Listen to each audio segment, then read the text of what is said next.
자, 이어서 보겠습니다. 자, 이제 공업적 한번 보죠. 공업적. 공업적은 공업의 편익 증진, 공업 생활권인데요. 자, 무슨 공장이 들어오냐에 따라서 전용, 일반, 준공업적. 자, 공업적은 세 가지로 세분해갖고 지정을 하죠. 자, 전용 공업적은 말 그대로 공업의 전용. 그래서 이 공장이 제일 큰 거죠. 중화학공업이라고 그래요. 중화학공업. 그래서 우리 중화학 세계 1등이죠. 중화학. 대표적으로 뭐 있어요? 뭐 석유화학이라든지 우리 저 여수 순천 쪽에 보면 여천 석유화학 단지에 갖고 정유공장이라든지 이런 큰 공단 볼 수가 있죠. 중화학 또는 포항제철 뭐 이런 거 들어가는 게 중화학공업 또는 공해공장. 공해성 공업을 수용합니다. 공해공장 하면은 뭐 중금속 오염물질 배출하고요. 또 염색 공장 같은 거 있죠. 폐수 배출하고 이런 공해 공장 이런 것들 들어오는 게 전용 공업 쪽이라고 그래요. 그래서 이 공해 공장 같은 거 이런 것도 우리 옛날에 많았어요. 그리고 다 십수년간 다 어디로 보내버렸어요. 수십 년간 그 중국으로 보내갖고 다 우리나라는 공해가 없나 했는데 미세먼지의 역습. 그래서 작년 막 미세먼지로 고생하고 그랬었죠. 아무튼 중화 공해 공장이 들어온다 그러면 전용 공업적이다라고 생각하면 되고요. 그다음 일반 공업적은 공장이 큰데 공해를 내뿜진 않아요. 즉 환경을 저해치 않는 공업을 배치한다라고 하고요. 공장이 큰데 공해는 안 나오더라. 이거 어떤 공장 딱 떠올려 보면 돼요. 자동차 공장 같은 거 있죠. 현대차, 기아차, 자동차 조립하고 하는데 뭐 공해가 나오고 그런 거 아니죠. 그래서 일반 공장이 밀집한다. 또 반도체형 또는 아파트형 공장. 그 아파트형 공장을 요새 뭐 지식산업센터라고 하던데요. 그래서 이런 공장이 큰데 공해가 나오진 않더라. 환경을 저해치 않는 공업을 배치하는 게 일반 공업적. 그리고 준공업적. 준자 붙었으니까 다른 기능이 있죠. 그래서 공업 중에서는 제일 경미한 거. 경공업을 위주로 주거, 상업, 업무 기능의 보완이 필요한 곳이다. 그러면 주택도 있고 상가도 있고 공장도 있고 우리 집 주변에 공장 같은 거 우리 어렸을 때만 해도 집 주변에 보면 지하실 같은 데 사장님이 혼자서 기계 돌리고 하던 공장 같은 거 있죠. 이 경공업 같은 게 다 뭐냐. 경공업은 다 생필품 생각하시면 되죠. 수건 공장, 양말 공장, 구두 공장, 또 우리 인형에다가 눈깔 붙인다고 그러죠. 인형 공장, 봉제 공장 이런 것들이 다 경공업이에요. 그래서 경공업을 위주로 주상 업무 기능의 보완이 필요한 곳이다. 그래서 이 공업적 세 개 각각 무슨 공업이냐에 따라서 세분이 되고요. 그럼 전용 공업적은 중화 공해성 공업을 수용. 얘는 뭐 그닥 헷갈리지 않아요. 항상 논점은 요거예요. 일반 공업적. 일반 공업적은 경공업을 수용한다 이러면 틀려요. 일반 공업적은 환경을 저해하지 않는 공업을 배치. 자동차 공장 같은 환경을 저해치 않는 공업을 배치한다. 그게 일반 공업적. 얘가 딱 떠오르는 거 없으니까 시험에서도 보면은 일반 공업적 갖고 제일 잘 물어봐요. 일반 공업적. 준공업적이 경공업을 위주로 주상 업무 기능의 보완이죠.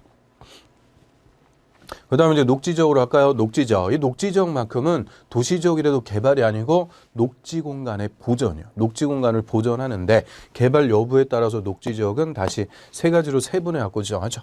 자, 보전 녹지적은 그냥 녹지의 보전이요. 자, 우리 입문서 한번 볼까요? 그 138페이지.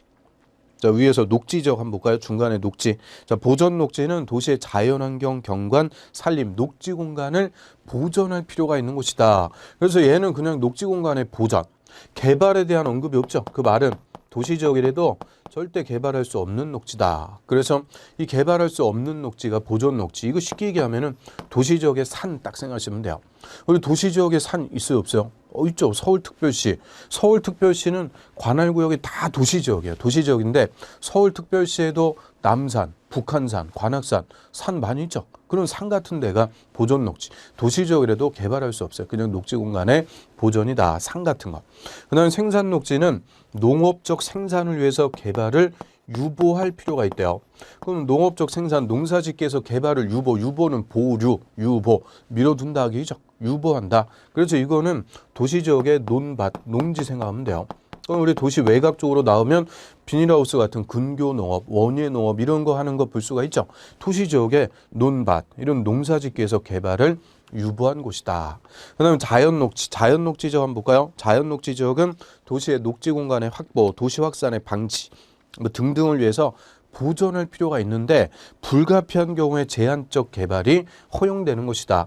그러면 제한적이지만 개발이 허용된다. 자, 우리 녹지 지역은 보존할 곳이다 그랬는데 얘는 무늬만 녹지예요. 무늬만 녹지. 녹지를 보존하는데 불가피한 경우에는 제한적으로 개발도 할 수가 있다. 건물도 짓고 개발할 수가 있대요. 그래서 무늬만 녹지 지역인 게 자연 녹지 지역이 되죠. 그러면 녹지 지역 3개. 보존 녹지는 개발 못해요. 생산 녹지는 개발을 유보. 자연 녹지는 개발이 허용. 내려갈수록 개발 가능성이 열린다. 그죠? 개발할 수 있게 되는 거예요. 그래서 특히 이 생산 녹지. 생산 녹지는 농업적 생산을 위해서 제한적 개발이 허용되는 곳이다. 그러면 틀려요. 생산 녹지는 농업적 생산을 위해서 개발을 뭐한 곳이에요. 유보. 그래서 생산 녹지 할 때 생, 유보할 때 유, 생유. 이렇게 생유 이렇게 정리하면 되죠. 여기 수업 들어주셔갖고 생유 해요. 그래서 생유, 생산 녹지가 유보, 자연 녹지가 제한적 개발이 허용됩니다. 그래서 자, 우리 이제 돈이 좀 생겼다. 주식이라든지 뭐 코인 해갖고 뭐 또 돈이 좀 생겼어요. 그럼 이제 땅에다가 투자하려고 그래요. 그럼 투자 가치가 녹지 지역 중에서 제일 좋은 거는 생산 녹지죠. 얘는 당분간은 농사 짓는 거니까 개발을 유보, 개발 못 하는 거예요. 그래서 지금은 개발 못 하는 거니까 토지의 가치가 저평가돼 있는 거죠. 그런데 유보가 끝났어. 이제 개발하게 되면 그때부터는 땅값 그냥 수십 배 뛸 수가 있죠. 그래서 가장 투자 가치가 좋은 게 생산 녹지인데 다만 리스크가 있는 거죠. 이 유보가 내 살아 생전에 끝날 수도 있고 후손의 후손 가갖고 유보가 끝날 수도 있고 그래서 투자라는 것은 항상 리스크가 있는 거예요. 그래서 생산 녹지가 개발을 유보한 곳이다. 생유 정리하고요. 그래서 도시지역만 주거지역은 전용주거 1종이죠. 일반주거 1, 2, 3종, 준주거 6개. 상업지역은 근린, 유통, 일반 중심 4개. 공업지역은 전용, 일반, 준공업 3개. 녹지지역은 보전, 생산, 자연녹지 3개. 도시지역만 6, 4, 3, 3. 대통령령에서 총 16가지로 세분이 돼요. 그래서 도시지역만 16가지로 세분. 그래서 우리 법령상 용도지역, 자, 법에서 규정하는 게 노란색이라고 그랬죠.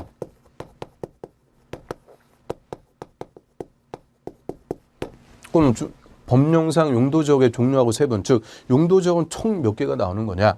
자, 1번 용도지역이 이거예요. 일종 전용주거. 주거지역 중에서도 얘가 1번. 일종 전용주거. 2번이 2종 전용주거. 3번, 4번, 5번, 6번, 7, 8, 9, 10, 11, 12, 13, 14, 15, 16.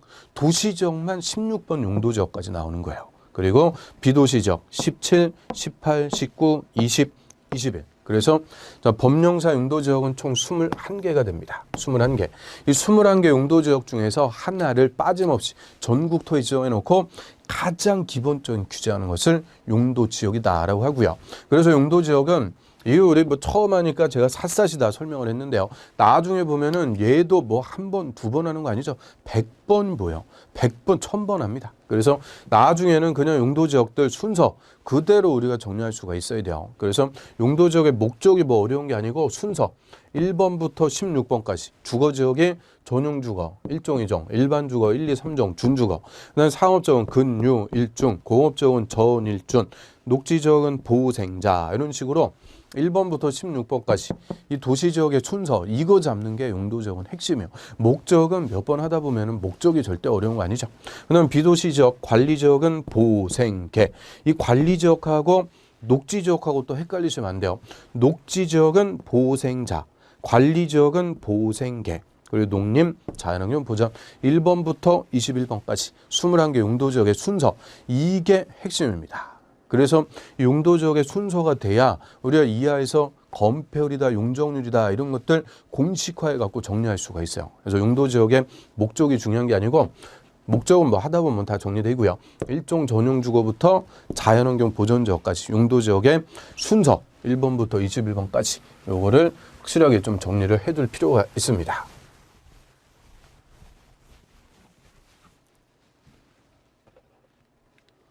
자, 그러면 이제 21개 용도지역의 종류 세 분을 싹 한번 훑어봤고요. 자, 이런 용도지역이 지정이 됐다. 그럼 용도지역 지정하면은 효과. 이 생활권에 맞게 토지를 쓰도록 우리한테 규제한다라고 했죠. 규제. 행위 제한이라는 효과가 발생하고요.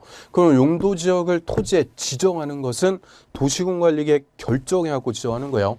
그러면 지정의 효과, 즉 결정의 효과는 언제부터? 지형도면을 고시한 날부터 효력이 발생한다라고 했죠. 그래서 도시군관리계획 결정에서 용도지역이 토지의 지정이 되고 지형도면 고시한 날부터 이제 이 생활권에 맞게 토지를 쓰도록 규제, 행위 제한이라는 효과가 가해지고요. 자, 세 가지 행위 제한한다고 그랬죠. 이 중에서 건축 제한은 이 생활권에 맞는 건물만 건축하도록 규제하게 돼요. 그런데 이 건물의 용도라는 게 있어요. 우리 단독주택, 공동주택, 1종 근생, 2종 근생, 뭐 문화집회시설 해갖고 건물의 용도라는 게 또 건축법에서 29개 규정이 돼 있고요. 그럼 요 생활권의 요 건물의 용도가 건축할 수 있는지 없는지 그런 것들은 나중에 우리 건축법에서 건물의 용도 이런 것까지 공부한 다음에 그 다음에 한번 따져볼 수가 있어요. 그래서 지금은 그냥 개념만 이 생활권에 맞는 건물만 그 용도 지역에서 건축할 수 있다. 그 정도 정리하면 되고요. 그 다음에 건폐율하고 용적률 다 건물의 크기를 제한한다고 그래요. 크기 제한. 그래서 건폐율하고 용적률은 우리 시험에서 매년 나옵니다. 매년 한 문제. 이게 이제 번갈아가면서 건폐율 나왔다가 용적률 나왔다가 건폐율 나왔다가 용적률 나왔다가 자, 올해 30회 시험에서는 용적률 물어봤죠. 용적률. 그래서 건폐율, 용적률은 우리 이제 뭐 시험을 떠나서 중개사라면 반드시 알아야 되는 가장 기본 중에 기본이에요. 이 토지 규제의 가장 기본이라고 할 수가 있고요. 자, 건폐율이란 대지 면적에 대한 건축 면적의 비율을 건폐율이다라고 하고요. 자, 오늘 이제 공식으로 딱 써놨어요. 건폐율은 대지 면적에 대한 건축 면적의 비율. 그래서 공식으로 대지 면적분의 건축 면적 곱하기 100. 자, 우리는 공식으로 써놨는데 요 간단하게 앞글자 따갖고 건대 이렇게 외워주면 돼요. 건축면적 나누기 대지면적 곱하기 100이다. 그럼 대지면적은 땅의 면적이죠. 말 그대로 건물 짓는 땅의 면적. 건축면적이라는 것은 건물의 면적이죠. 건축물의 면적. 그래서 대지면적분의 건축면적 곱하기 100. 그래서 건대, 건축면적 나누기 대지면적 곱하기 100. 자, 요거를 우리 건폐율이라고 하고요. 자, 요 그림에서 한번 볼까요? 자, 대지에 건물 건축합니다. 자, 대지 면적 100제곱미터라고 가정할게요. 100제곱미터인데 자, 이 대지에다 건물을 건축해요. 근데 이 건물의 면적이 50제곱미터라고 그래요. 그럼 이 건물은 건폐율 몇 프로 쓴 거냐? 100분의 50 곱하기 100. 건폐율 50% 썼다. 자, 우리 간단하게 건폐율 50 산소해 갖고 그냥 찾아냈죠. 그럼 거꾸로 건폐율 50%라는 말의 의미는 뭘까요? 건폐율 50%란 건물의 면적이 대지 면적의 몇 프로? 50%다. 그죠? 50%. 그러면 건축 면적을 60제곱미터 썼다 그래요. 60제곱미터. 그럼 건폐율 몇 프로예요? 60. 건폐율 60%란 건물의 면적이 대지 면적의 몇 프로? 60% 썼다. 그 얘기죠. 그래서 건폐율이란 건물이 땅을 덮은 비율. 우리가 건폐율 할 때 이 패자가 덮을 패자를 얘기해요. 은폐한다, 엄폐한다 모르죠? 그래서 그 패자가 덮을패. 건물이 땅에 몇 프로를 덮고 있는 거냐. 그 비율을 건폐율이라고 그래요. 그래서 건폐율을 60%란 건물이 땅에 60%를 덮었다. 그거를 좀 무식하게 건축 면적이 대지 면적의 60%다. 이렇게 해석하는 거고요. 그럼 용도 지역별로 이 건폐율의 최대한도를 딱 정해놔요. 건폐율 최대한도 정해놓고 그거를 초과하지 마라. 최대한도 이하로만 건축해라. 그래서 건폐율을 줄이는 거예요. 용도 지역별로 건폐율의 최대한도를 정해놓고 초과할 수 없게끔 줄인다. 건폐율을 줄이게 되면 뭐가 줄어들게 돼요? 건축 면적이 줄어드는 거죠. 항상 분자. 건축 면적이 줄어든다 그래요. 그럼 이 대지에다가 대지에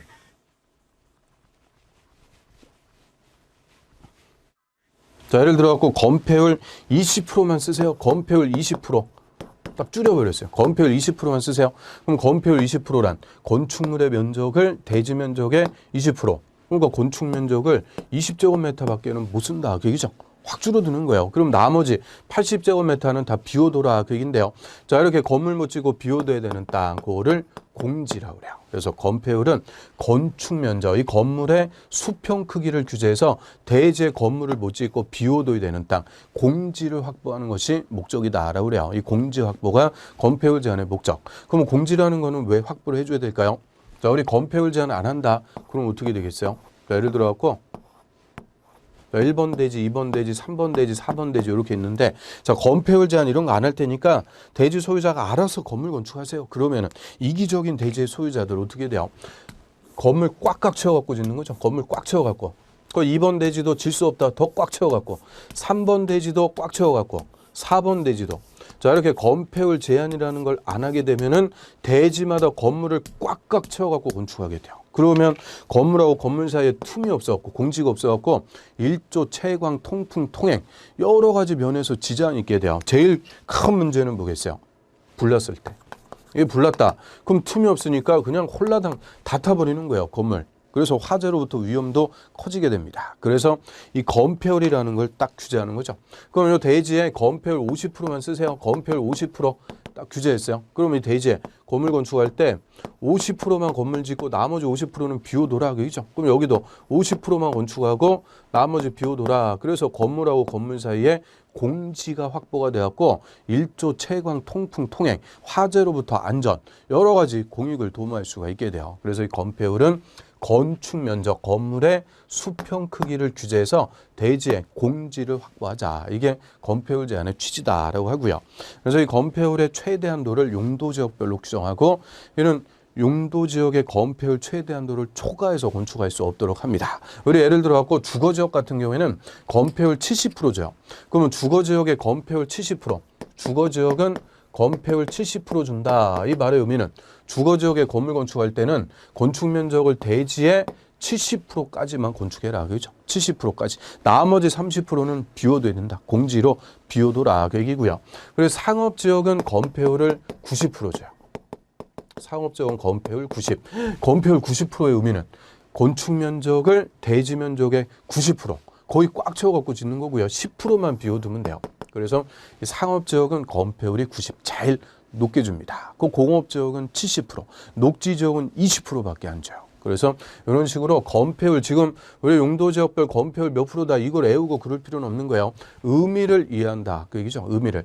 그래서 주거지역의 건폐율 70%, 의미는 건축 면적을 대지 면적의 70%까지만 쓰고 나머지 30%는 비워둬야 된다. 그 얘기죠. 상업지역의 건폐율 90, 의미는 건축 면적을 대지 면적의 90%까지 쓰고 나머지 10%는 비워둬야 된다. 그래서 건폐율 개념도 우리가 살펴봤고요. 그 다음에 용적률. 자, 용적률 의의부터 한번 볼까요? 용적률은 대지 면적에 대한 연면적의 비율을 용적률이라고 그래요. 대지 면적에 대한 연면적의 비율. 이거를 공식으로 쓰면은 대지 면적분의 연면적 곱하기 100이다. 즉 연면적 나누기 대지 면적 곱하기 100. 그래서 이것도 아끌졌다면은 연대. 연면적 나누기 대지 면적 곱하기 100이다. 연대. 그러면 건폐율은 건대, 용적률은 연대. 건대, 연대. 어디가 점수가 높아요? 연대. 우리 대학에 서열을 매기고 그러면 안 되는데 다 알죠. 그래서 연대가 더 점수가 높다. 그 말은 용적률이 더 중요하다. 그래서 용적률이 시험에서는 더 많이 나와요. 용적률이. 그래서 자, 대지 면적은 말 그대로 땅의 면적이고 연면적. 연면적이란 연자 의미는 다 합친 거예요. 다 합친 거. 합친 거를 총 면적을 연면적. 그래서 연면적이란 건물의 각 층 바닥 면적의 합계. 그 1층 면적, 2층 면적 이런 각 층의 면적을 우리 바닥 면적이라고 표현해요. 그래서 각 층 바닥 면적을 합친 총 면적. 다만 뭐 지하층이나 주차장 이런 거는 제외한다 했는데 이거는 나중에 우리 건축법 가서 또 보도록 하고요. 일단 연면적은 각 층 바닥 면적의 합계. 각 층의 면적을 다 합친 총 면적을 얘기해요. 그럼 예를 들어 갖고 자, 여기서 한번 예를 볼까요? 자, 대지 면적이 100제곱미터입니다. 100제곱미터 대지에 건물을 건축해요. 건물 건축하는데 건축 면적 50제곱미터 그리고 각 층의 면적도 똑같이 50제곱미터로 건축한다고 그래요. 그럼 일단 이 건물은 건폐율은 몇 프로가 돼요? 100분의 50 곱하기 100. 건폐율 50%. 건폐율 50% 써갖고 자, 이렇게 50제곱미터로 해서 4층짜리 건물을 건축을 했어요. 4층짜리 건물 건축했다. 그럼 이 건물의 용적률을 계산하기 위해서 일단 연면적부터 알아야 돼요. 연면적이란 건물의 각 층 바닥 면적의 합계. 그럼 1층 면적, 2층 면적, 3층 면적 이런 각 층의 면적을 바닥 면적이라고 표현해요. 바닥 면적. 그럼 1층의 바닥 면적 50, 2층도 50, 3층도 50, 4층도 50. 그래서 5, 4, 20. 이 건물은 연면적이 얼마냐? 200. 그래서 연면적의 의미 아시겠어요? 각 층의 면적을 다 합친 총 면적이요. 각 층 바닥 면적 합계. 그럼 연면적 200 나왔으니까 용적률 100분의 200 곱하기 100. 이 건물은 용적률 200% 썼습니다.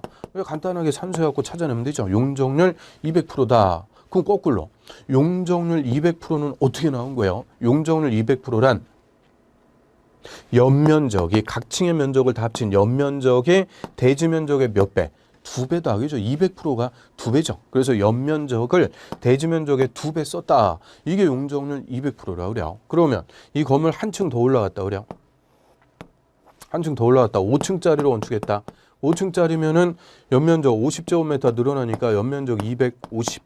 그럼 용적률도 100분의 250 곱하기 100, 250%. 그럼 용적률 250%란 연면적이 대지면적의 몇 배? 2.5배다. 그죠? 2.5배. 의미 아시겠어요? 한 층 더 올라갔다 6층이면 50도 늘어났고 연면적 300, 용적률 300%. 용적률 300%란 연면적을 대지면적의 3배 썼다. 그 얘기죠. 그래서 역시 용도지역별 용적률 최대한도를 정해놓고 초과하지 마라. 줄이는 거예요. 용적률도 줄인다. 그럼 용적률을 줄이면은 뭐가 줄어들게 돼요?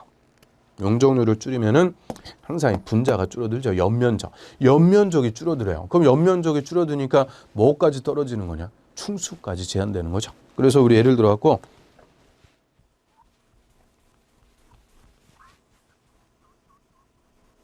그럼 이 대지에 저는 100제곱미터 대지에 건물 건축하는데요. 용적률 100%만 쓰세요. 용적률 100% 줬다.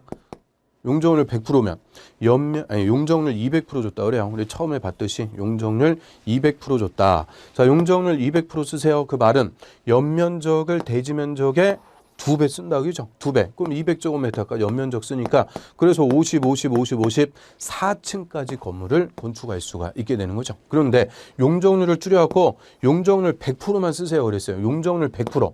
그럼 용적률 100%면 연면적을 대지면적의 1배밖에는 못 쓰는 거죠. 100제곱미터만 쓸 수가 있다. 그럼 100제곱미터니까 1층, 2층 끝이요. 그래서 용적률 100%면은 연면적 100제곱미터 2층까지밖에는 건축할 수가 없게 돼요.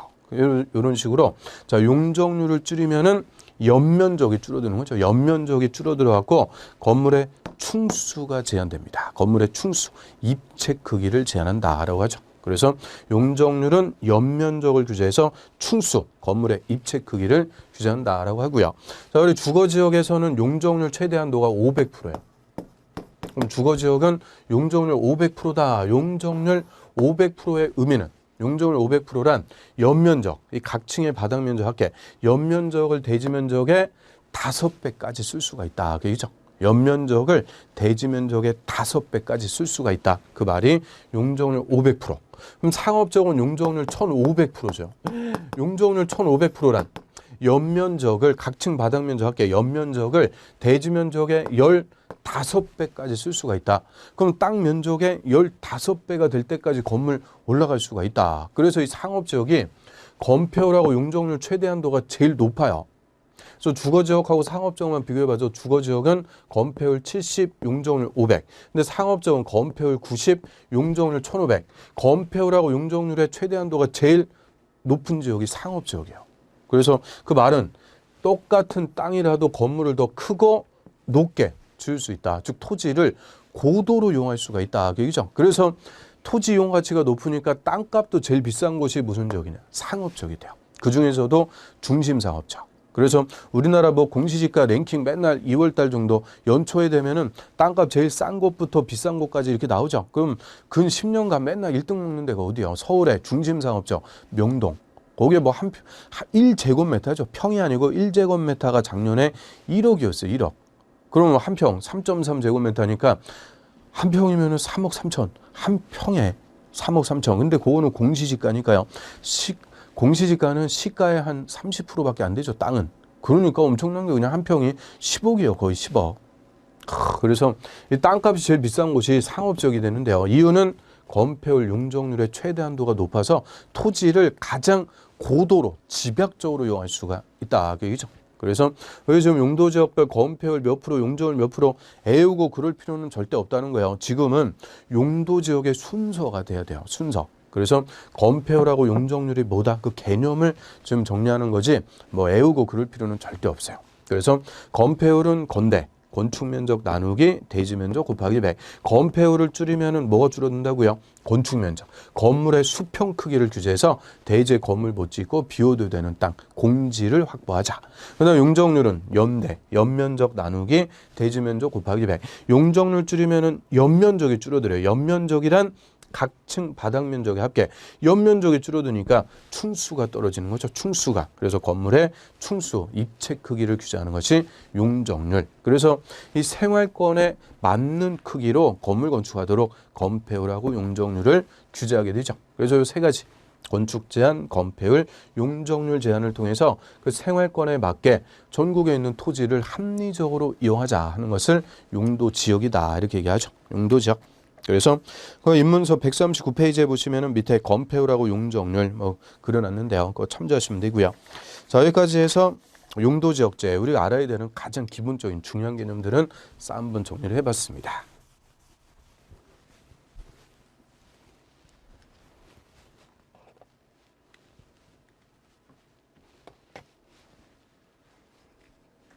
자, 그 다음에 이제 140페이지 가볼까요? 140페이지 입문서 140페이지 용도지구. 자, 용도지구 여건부죠. 자, 용도지구가 종래에는 용도지구, 용도구역 합쳐갖고 한 문제씩 물어봤는데요. 작년에 용도지구에서만 2개, 재작년에는 무려 3개. 아주 근 3년 동안 5문제가 집중적으로 출제가 됐던 것이 용도지구였어요. 용도지구. 그래서 용도지구가 또 요새 잘 물어보고 있고요. 그래서 용도지구의 의의부터 하나씩 풀어보겠습니다. 자, 용도지구 이 지구자가 붙으면은 항상 지구자 붙으면 일부 토지. 그래서 용도지구는 전국토에 다 지정하는 게 아니고 일부 토지에 필요하면은 지정할 수가 있어요. 그 일부 토지에다 지정하는 것을 국지적으로 지정한다 그러죠. 국지적으로 일부 토지의 용도, 이 토지의 쓰임새, 용도를 정하는데요. 용도지구에서 용도란 용도지역을 보충해주는 역할이에요.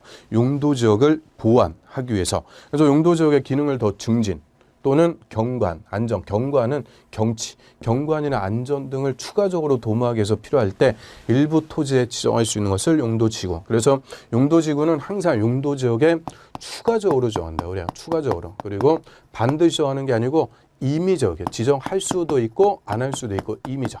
그래서 용도지역과 용도지구는 서로 정반대예요. 용도지역은 전국토에 필수적으로 지정. 그래서 우리 좀 전에 용도지역은 전국토에 필수적으로 빠짐없이 다 지정한다라고 그랬는데 용도지구는 일부 토지에 용도지역에 추가해서 지정할 수가 있다. 임의적인 거예요. 임의적. 그리고 용도지역을 보완하기 위해서 필요할 때 지정할 수가 있죠. 그리고 용도지구가 지정이 되면 용도지역의 행위 제한을 더 세게 용도지역의 행위 제한을 강화할 수도 있고 완화 풀어줄 수도 있어요. 용도지역의 행위 제한을 강화할 수도 있고 완화할 수도 있는데 주로 용도지구는 개별적으로 건축을 규제한다고 그래요. 개별적인 건축 제한. 그래서 건물의 높이라든지 또는 건물의 구조 또는 건물의 외관. 자, 이런 개별 건축 제한을 통해서 용도지역을 보완해 주기 위해서 일부 토지에 추가적으로 정하는 것을 용도지구다라고 하고요. 우리 예를 들어갖고 자, 유통상업지역 한번 예를 들어볼까요? 유통상업지역. 그럼 유통상업지역이 무슨 지역이었어요? 쉽게 얘기하면 도매시장이라고 그랬죠. 도시 내 지역 간 유통기능의 증진, 도매시장 같은 거, 이런 시장 같은 거 생각하시면 되고요. 그럼 유통상업지역에 상가 건물들이 싹 밀집해갖고 건축이 되죠. 상가 건물. 특히 우리 전통시장 같은 거 보면은 이 노후화된 상가 건물들, 이런 것들 밀집해갖고 이렇게 싹 건축이 돼요. 그럼 유통상업지역 같은데 상가 건물이 밀집해 있다. 하나의 건물에서 전기 스파크 팍 튀어갖고 불났다. 이거 따닥따닥 붙어 있으니까 조금만 옆으로 넘어가면 다 옮겨 붙는 거죠. 다.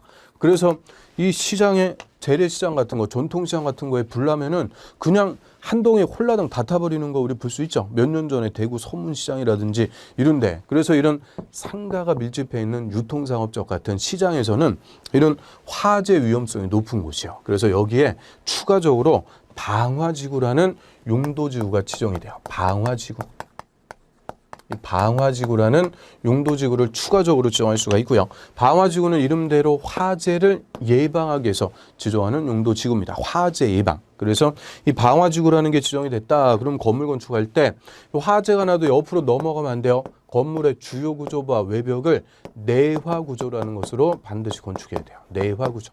내화구조는 화재 견디는 구조. 화재가 나도 옆으로 무너지면 안 돼요. 그리고 이 건물에 설치하는 공작물 같은 것들은 아예 타지 않는 불연 재료를 쓰도록 강제합니다. 불연 재료. 불연 재료는 타지 않는 재료를 불연 재료. 그래서 이런 상가 밀집적 같은 유통상업지역에 방화지구를 지정해서 화재로부터 안전을 위해서 건물은 내화구조, 공작물 같은 거 설치할 때는 불연 재료를 쓰세요. 강제함으로써 화재로부터 안전을 추가적으로 도모한다고 그래요. 그러면 자, 용도지역을 보완해주기 위해서 안전 등을 위해서 방화지구라는 용도지구가 지정됐다. 방화지구에서는 다른 거 규제하는 거 아니죠. 뭐만? 건물의 구조를 내화 구조로 건축해라. 이런 구조만 특별히 규제해갖고 화재로부터 안전을 추가적으로 도모 이런 식으로 용도 지역을 보완하기 위해서 보충하기 위해서 필요할 때 추가적으로 일부 토지에 지정할 수가 있는 것을 용도지구다라고 하고요. 자, 일단 용도지구 의의 한번 볼까요? 자, 140페이지 보겠습니다. 자, 밑에 용도지구.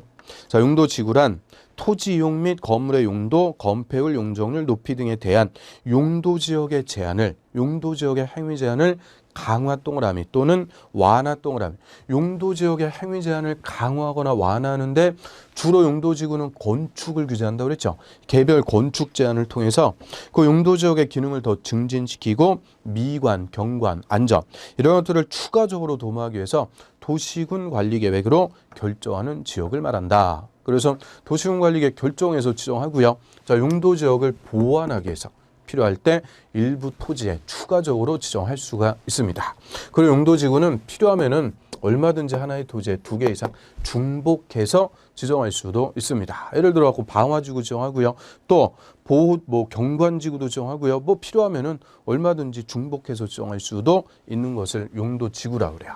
그래서 일단 용도지구가 어떤 것들이 있는 거냐? 법에서 규정하는 용도지구는 9가지가 있어요. 9가지. 이 노란색으로 쓴 거. 경관, 고도, 방화, 방제, 보호지구, 취락지구, 개발진흥지구, 특정용도 제한, 복합용도지구. 그래서 이 법에서 규정하는 용도지구가 9개. 경고, 방방, 보취, 개특복. 9가지가 있죠. 경고, 방방, 보취, 개특복. 그리고 다시 5개 용도지구는 대통령령에서 3분이 들어갑니다. 그래서 이 대통령령에서 3분 되는 게 또 5개다 보니까 다음 중 용도지구의 3분으로 틀린 것은 그게 그대로 재작년 그냥 한 문제가 되죠. 그래서 용도지구는 뭐 어렵게 물어보는 게 아니고 용도지구의 이름 알고 계십니까?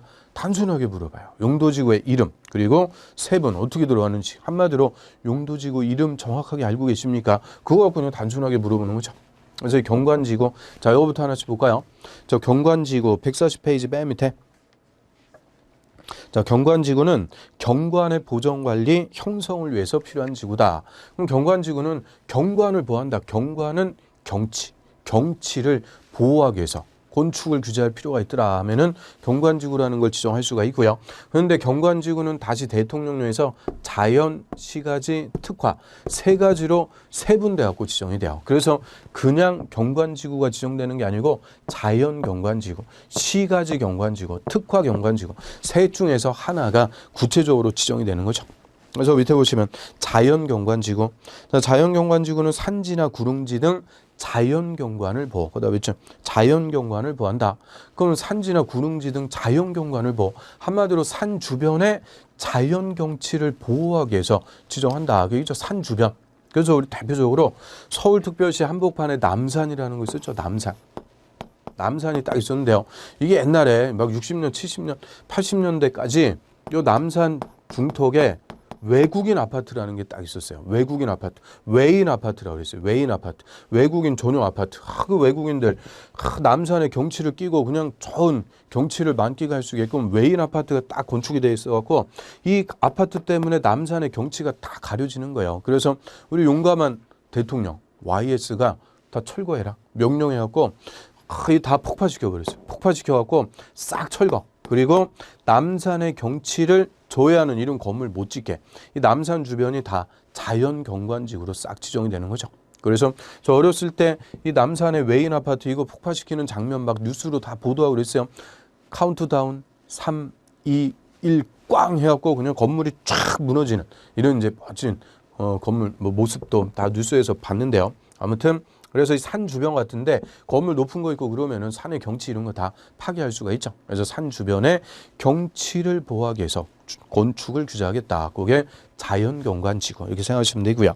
그다음에 시가지 경관지구는 지역 내 주거지, 중심지 등 시가지의 경관을 보호한다. 그럼 시가지 경관지구는 말 그대로 시가지의 경관을 보호. 이 중심지 같은데 우리 강남이나 명동 같은 데 있죠. 그러면 외국에서 관광객들 왔다. 요새는 뭐 코로나 때문에 그냥 다 힘든데요. 하여튼 몇 년 전까지만 해도 중국에서 서울에 관광객들 많이 왔죠. 그 중국 관광객들 뭐라고 불러요? 유커라고 그러는 거예요. 짱깨 그러면 안 돼요. 유커. 그래서 유커들이 서울에 관광하러 왔다. 쇼핑하고 그러죠. 어디에? 명동 같은데. 중심지, 명동, 강남. 이런 데 구경도 하고 또 관광 쇼핑도 하고 그러는데 이런 명동이나 강남 같은 데 건물 구지 같은 거 지어놨다. 이미지 바로 베리는 거예요. 그래서 그 도시의 이미지를 제고한다고 그러죠. 이미지를 높일 수 있게끔 이런 중심지역 같은 데는 건물도 멋진 건물 건축할 필요가 있는 거죠. 그래서 이런 중심지 같은데 시가지 경관지구 지정해서 건물 멋진 거 건축해라. 외관을 규제할 수가 있게 돼요. 그다음부터 옆으로 합니다. 자, 특화경관지구. 자, 특화경관지구. 그래서 지금 경관지구, 자연경관지구는 자연경관보, 시가지경관지구는 시가지경관보. 그러면 특화경관지구, 얘는 특별한 경관을 보호하는데 이 무슨 특별한 경관이 뭐냐? 이게 논점이에요. 경관지구에서는. 그래서 특화경관지구는 지역 내 주요 수계, 수변 동그라미 수변. 수변이라는 게 뭐예요? 수변. 물가 주변을 수변이라고 그러죠. 강가, 호숫가, 바닷가 주변 이런 물가 주변을 수변이라고 그래요. 우리 서울의 한강변 리버사이드 그러죠. 리버사이드. 수변 또는 문화적 보존 가치가 큰 건물 동그라미. 그럼 문화적으로 보존 가치가 큰 건물. 그게 쉽게 얘기하면 뭐냐? 문화재죠. 문화재. 불국사 같은 문화재, 주변의 경관 등 특별한 경관을 보호한다. 그래서 특화경관지구는 특별한 경관을 보호한대요. 근데 거기서 특별한 경관이 뭐라고요? 수변하고 문화재, 주변의 특별한 경치를 보호하겠다. 우리 서울의 한강변 주변의 경치를 보호한다. 특화경관지구. 불국사 같은 문화재 주변의 경치를 보호하겠다. 그것도 특화경관지구. 그래서 특화경관지구는 특별한 경관, 문화재나 수변이나 문화재 주변의 특별한 경관을 보호하는 거죠. 그 다음 고도지구. 자, 고도지구는 쾌적한 환경조성 뭐 등등을 위해서 건물 높이의 최고 한도를 규제할 필요가 있는 지구다. 건물 높이의 최고 한도를 규제. 즉, 건물의 최고 높이를 딱 정해놓고요. 이 최고 높이를 초과하는 높은 건물들 못 짓게 일률적으로 규제하는 거예요. 이거 한마디로 높은 건물 못 짓게 한다. 그 얘기죠. 그래서 고도지구는 건물의 높이, 최고 높이를 규제해서 건물 낮게 건축하도록 하는데요.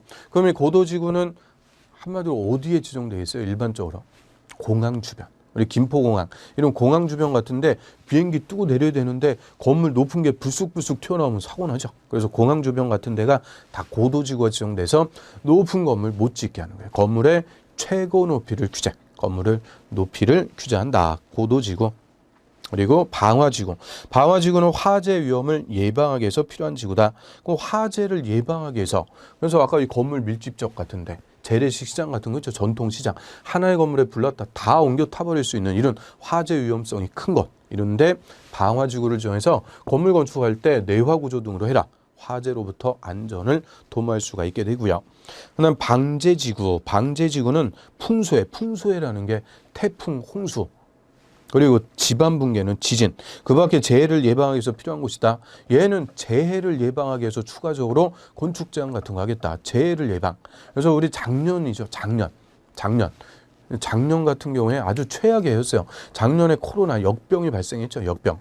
그다음에 작년에 우리 여름에 홍수 난 거 기억하세요? 홍수 난 거. 한 달 이상을 계속 비워갖고 또 댐 그거 팍 수문 열어갖고는 밑에 하류 지방 다 홍수 나고 그랬죠. 홍수. 그다음에 태풍이 또 가을 달에 태풍이 세 개가 연장 와갖고는 그냥 태풍 피해보고. 물론 우리 다 까먹었죠. 망각의 동물. 그래서 작년에 아주 최악의 해였어요. 역병에다가 홍수에다가 태풍에다가 그냥 최악의 해였는데 이런 풍수해 같은 거, 태풍 피해, 홍수 피해 이런 것들 방지하기 위해서 건물 1층을 뭐 피로티 구조 같은 걸로 건축해라. 피로티라는 게 기둥만 세운 구조이죠. 우리 이제 건물 빌라 같은 거 보면 기둥만 딱 세워갖고 주차장으로 쓰고 1층을 피로티로 했으면 아무래도 홍수 같은 거 발생했을 때 피해가 좀 적어지겠죠. 그래서 이런 풍수해나 산사태, 지진 예방 등을 위해서 이 건축을 규제할 필요가 있더라. 재해를 예방하기 위해서 필요할 때 방제지구라는 걸 지정할 수가 있고요. 그래서 이 방제지구하고 방화지구하고 같은 거에 다른 거예요. 당연히 다른 거예요. 그래서 예전에는 이 방화지구 안에 방제지구도 다 포함이 됐는데 이제 구분해요. 그래서 방화지구는 화재를 예방하는 거고 방제지구는 화재 이외 자연재해를 예방하는 거예요. 자연재해를 예방하기 위해서 지정하는 용도지구가 되죠. 그래서 방제지구도 종류가 두 개가 있네요. 시가지 방제지구는 건물이나 인구가 밀집해 있는 것. 그럼 건물이나 인구가 밀집해 있다. 그걸 세 글자로 시가지라고 하는 거죠. 시가지에서 시설 개선 및 시설 개선을 통해서 재해 예방이 필요한 곳이다. 그래서 시가지에서 시설 개선을 통해서 재해방하겠다. 얘도 몇 년 전에 신설된 용도지구인데요. 왜요? 이 서울에 강남 그 우면산 산사태 나왔고, 그럼 서울에 제일 잘 사는 동네 강남에서 우면산 산사태 나왔고 아파트 덮쳐갖고는 몇 분 돌아가시고 그랬죠. 그래서 부랴부랴 시가지 방제지구라는 걸 신설해갖고, 시가지에서도 산사태 같은 재해가 발생하니까 시설 개선, 옹벽이라든지 산길 같은 거, 임도 이런 것들 다 시설 개선을 통해서 재해를 예방해보자 하는 것을 시가지 방제지구. 그다음 자연방제지구는 해안가, 좀 옆으로 와서 해안가하고 태풍 피해, 하천가는 홍수 피해, 또 급경사지 주변, 이거는 산사태, 이런 것들 방지하기 위해서 아예 건축을 제한해. 건축 제한 및 아예 건물 못 짓게 하는 거죠. 건축 제한을 통해서 재해를 예방하겠다. 그래서 방제지구도 뭐 읽어보면은 뭐 어려운 게 아니죠. 그런데 수단, 시가지 방제지구는 건축 제한을 통해서 재해 예방한다 이러면 틀려요. 아예는 시가지인데 건물 못 짓게 할 수가 없죠. 그래서 시설 개선을 통해서 재해를 예방. 시가지 할 때 시, 시설 개선할 때 시 딱 맞춰주면 되는 거죠. 시가지 방제지구는 시설 개선, 자연 방제지구는 건축 제한을 통해서 재해를 예방합니다. 자, 일단 거기까지 하고요. 보호지구부터는 좀 쉬었다가 보도록 하겠습니다.